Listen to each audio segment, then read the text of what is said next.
artigo 18. O artigo 18, ele diz que a organização político-administrativa do Brasil compreende a União, os estados, o Distrito Federal e os municípios.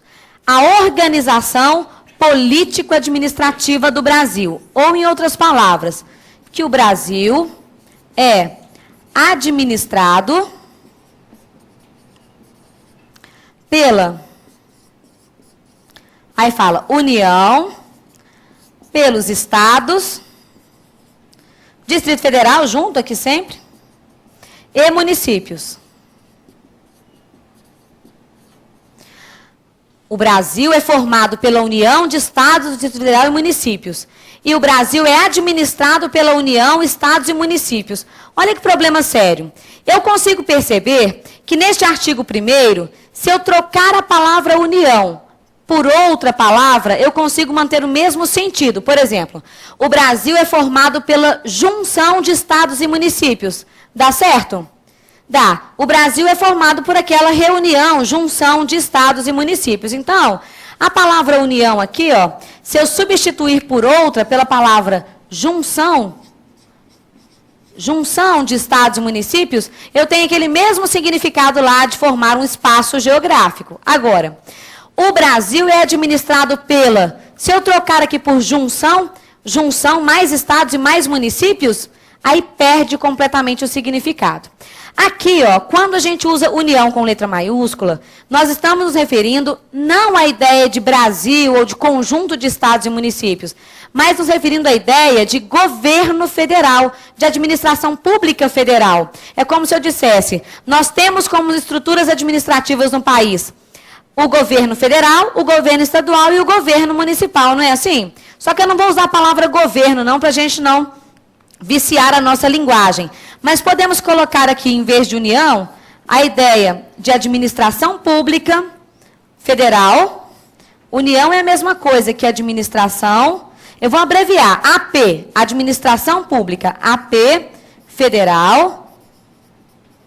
Aqui, administração pública estadual.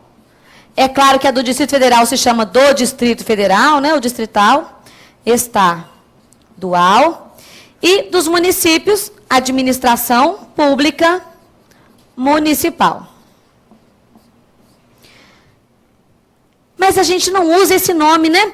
A gente não tem costume de dizer município nesse sentido aqui de estrutura administrativa. Eu pergunto para vocês assim, quem é que administra o município de Belo Horizonte?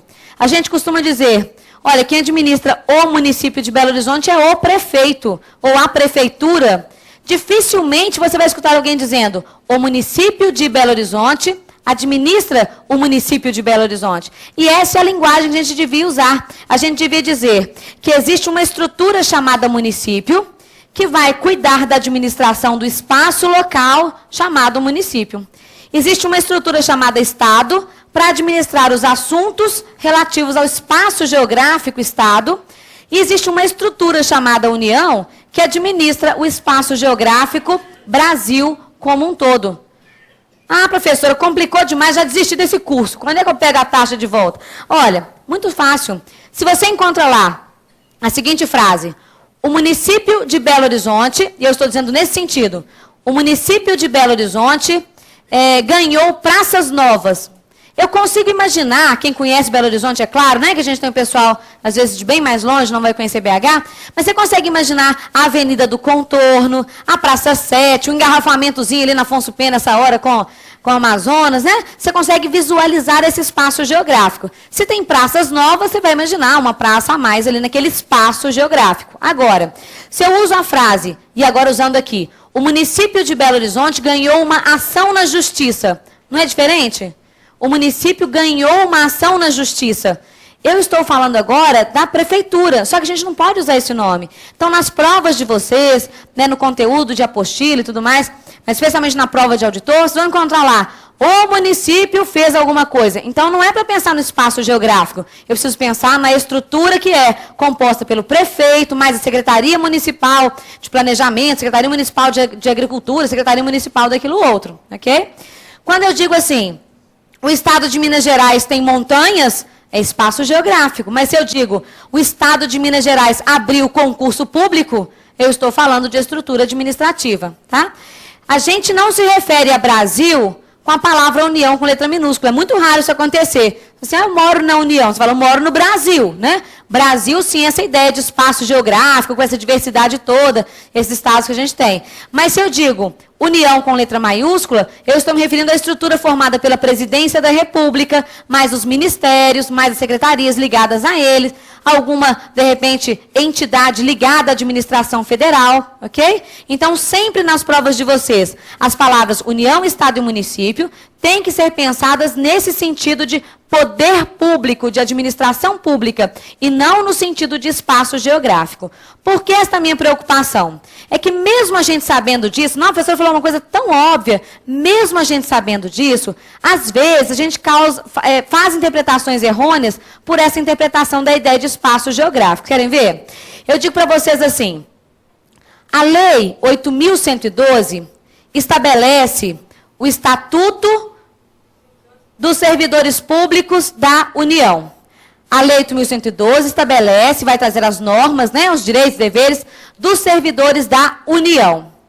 Se você pensar União com letra minúscula, você vai imaginar que se aplica a todos os estados e municípios. Se aplica, esqueci, se aplica à União, e não é. União significa governo federal. Então, a Lei 8.112 se aplica somente aos servidores federais. Vai se aplicar a quem trabalhar lá no TRE, a vocês que vão ser auditores, vai se aplicar a quem for ocupante de qualquer cargo na estrutura direta ou indireta federal. Mas não tem nenhuma ligação com o servidor estadual, nenhuma ligação com o servidor municipal. Vamos pensar uma coisa. Quando a gente pensa na estrutura de União, de Estado e de município, eu não posso desenhá-los um dentro do outro, porque um dentro do outro é espaço geográfico. Aqui eu tenho 3 estruturas administrativas distintas: o município, o Estado, a União.